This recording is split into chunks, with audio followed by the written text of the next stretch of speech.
Friends, कैसे हो आप सब? आशा करती हूँ कि आप सब ठीक होंगे। अगर हमारी वीडियो पसंद आए तो लाइक कमेंट सब्सक्राइब जरूर करें। तो चलिए मैं आप लोगों को एक गाना सुनाने जा रही हूँ, तो सुनते रहिए हमारे अपने चैनल पे इसके म्यूजिक एंड वीडियो।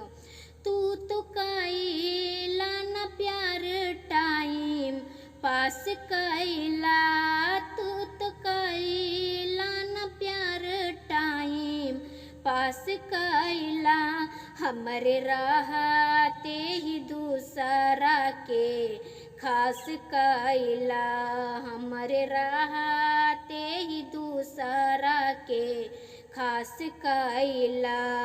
अब के करा से काही जाके अपन दिल के हाल हो, घुट घुट के हम जिया तानी बड़ा तू खुशहाल हो।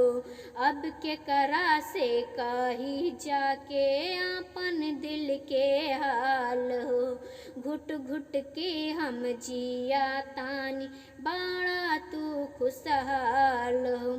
झूठे वादा क्रिया खैला बीच भंवर में छोड़ के गैला, झूठे वादा क्रिया खैला बीच भंवर में छोड़ के गैला। सब सपना सजावल नाश कैला, सब सपना सजावल नाश कैला, हमरे राहते ही दूसरा के खास कैला, हमरे राहते ही दूसरा के खास कैला। तू तो कैला न प्यार टाइम पास कैला, तू तो कैला न प्यार टाइम पास कैला, हमरे राहते ही दूसरा के खास कैला, हमरे रहते ही दूसरा के खास कैला।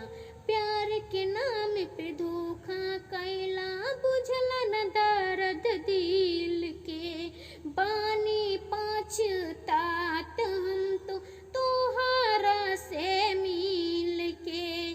प्यार के नाम पे धोखा कैला, बुझला न दर्द दिल के, बानी पछतात हम तो तोहरा से मिल के। हरदम हम तो रोवातानी सपनों में तोहके जोआतानी, हरदम हम तो रोवातानी सपनों में तोहके